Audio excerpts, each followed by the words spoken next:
I'm here with François Lignon, who's VP of Product Content Management at Arkena.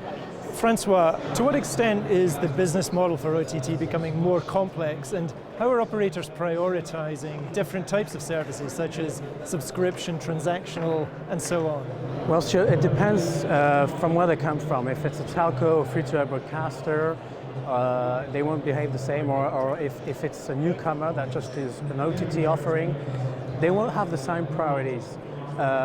What they might do and may do is try all the different models, always thinking how to maximize the ARPU, how to cut the costs, of course, and to monetize as far as they can their catalog, always by working on the user experience. So, for example, we can see that free-to-air broadcasters like TF1 that sell some DVDs, they all move to TVOD and then to download to home, which is quite a logical way to go there. And afterwards, they will follow maybe the market trends and see how the customer behaves, and where the complexity comes from is how they handle the rights for these different offers.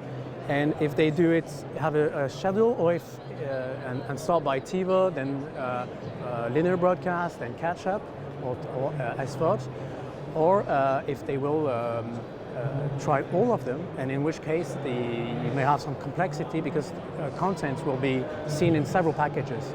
At the end, the technology is not always the most critical part, and it's really how they handle the rights, and then they will need some specific components to do that.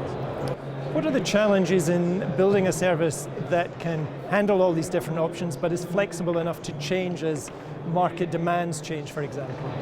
What we see today is that the operators, they really need to assemble several vendors to be able to integrate, and this is where they need some companies able to do that for them, to go much faster on the market.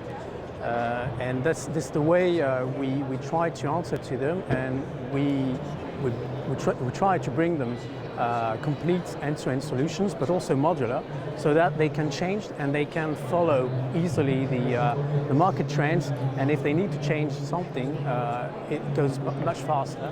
Now, I know you've done a lot of work with TF1 in France. Can you tell me a little bit about how the My TF1 VOD service has evolved over time?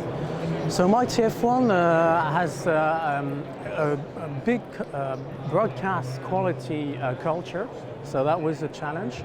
They needed a single company to handle for them their TVOD from end to end, with some constraints on the partners or in-house developments they had, and they came to see us for that.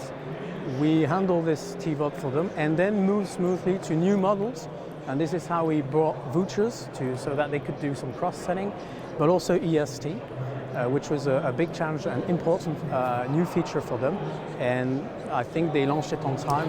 What are the challenges in delivering live and on-demand content to a range of different devices, and what's your approach to solving those? The global approach, and it's not only to go over several devices, is to stay modular.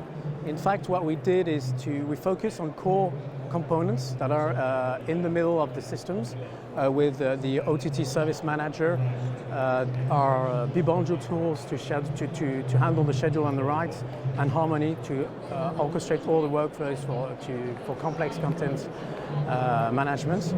And once you have this, you build strong partnerships to be. So we did this with Kling for the payments, Bloodstream for the applications, and Toutrust for the DRM.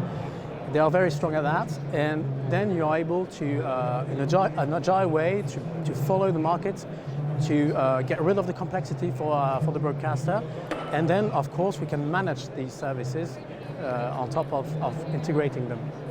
Finally, what do you think are going to be the main key trends in OTT over the next 1 or 2 years? So the trends, they go a little bit several ways. I will leave aside recommendation, analytics, big data, where I think the technology is there. Everybody speaks about it. The issue is the cost and small data, how you analyze all these data. We will focus more on increasing the security. We see that we need to be able to cut the stream for hackers rapidly. So we are working with watermarking companies like NextGuard moving forward. Then it's to bring new formats such as 4K and HDR, still with this broadcast quality that is really important for the user experience. And to finish, we will follow closely also the virtual reality. We did at IBC 2 years ago some demos to show how this can fit in existing OTT systems. But now we can see that there's more and more content, and it's really becoming a real market trend that we need to address.